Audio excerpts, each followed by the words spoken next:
Why is it so helpful to speak to other people about our problems even when the other person doesn't give you any advice? You could first say it's the human connection.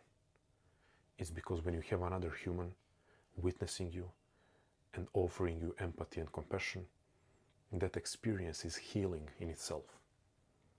But there is another thing, another reason why it's so helpful to speak to others about your problems, and that can be translated into a relationship with yourself, is the fact that when you are speaking to others about your problems or dilemmas in your life, you're required to articulate them clearly.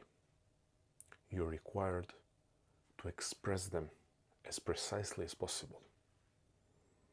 And this clear, articulate expression of what is going on inside of you, or to you, or around you, is the first and the biggest step towards resolving the situation, not necessarily externally, but within yourself. And now you could say, well, David, I'm thinking all the time about my problems, and I'm not any closer to clarity, to resolution, to inner peace. But then I would ask you, are you really thinking about those problems in the same way like when you're trying to present them to others? Because more often than not, we are running loops in our head. We are not giving ourselves the task to articulate the problem, dilemma, situation, crisis, struggle. We are letting it come to us rather than us taking on the task to articulate it, task to express it. And on the matter of what thinking is and what thinking clearly is, I like to say to people, either that I'm working with or sometimes in random conversations, whether it's clients or friends, I like to say, if everyone was able to write down the thoughts that they have in the shower or that they have when they lie sleepless at night at 3 a.m., rolling around in their bed, pondering certain things, if everyone was able to write those things down, everyone would be Dostoevsky, everyone would be Kafka. But that's not the case, because it's extremely difficult to precisely convey everything that is going on here and here. For those of you who are listening, I'm pointing to my head and to my heart. Maybe you're locating some of your emotions and thoughts somewhere else. Maybe it's the stomach. It's difficult. That's why we value so highly, and that's why we are so impressed by someone else, that is usually a writer, being able to put into words something that we have been internally experiencing but were unable to articulate. So this shows us the power of articulation. But this is the good news.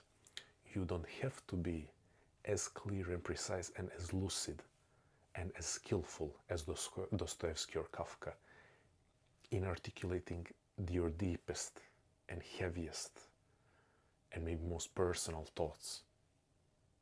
It's enough for there just to be an intention to articulate them rather to let them come to you and happen to you internally without articulating them in any way clearly.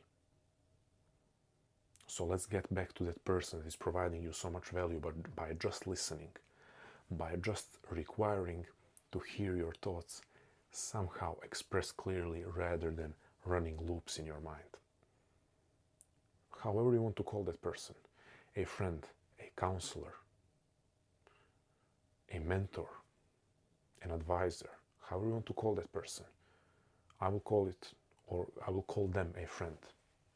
If that friend is so valuable, my question for you is, why are you not that type of friend to yourself? This is not going to be me advocating for you not needing others or trying to tell you to value conversations with others less because you don't need them. But it is to argue that you absolutely can be that friend, advisor, and counselor to yourself. Sometimes you should be the first one that you come to. Sometimes not. Sometimes you want a second opinion. Sometimes you want that empathy and compassion coming from another human. But you cannot always depend on others. You cannot always depend on others being available. You cannot always depend on others being willing to listen. You cannot rely always on others. So you have to have yourself as someone to go to. So my question is, how often do you have a conversation with yourself?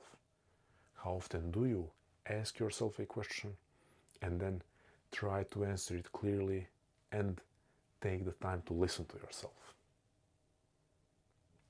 How often do you have a meeting with yourself where you require of yourself that level of clarity that you would feel you're required to show and or express when talking to someone else? I'm guessing for most of you the answer is rarely.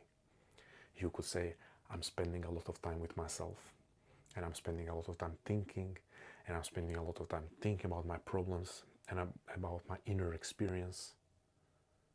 But I'm not sure how many of you could say, I'm spending a lot of time, or I'm often spending time with myself in constructive conversation, in trying to articulate or articulately express what is going on. And that's the difference. Self-reflection should be constructive, and most of the times it should be intentional and structured. Not always, most of the times. So here's my challenge to you. Schedule a conversation with yourself. Come ready with a question and take the time to both answer and to listen to yourself and see what comes up. If you're willing to share, I would like to see in the comments what is the question that you will ask yourself. Thank you.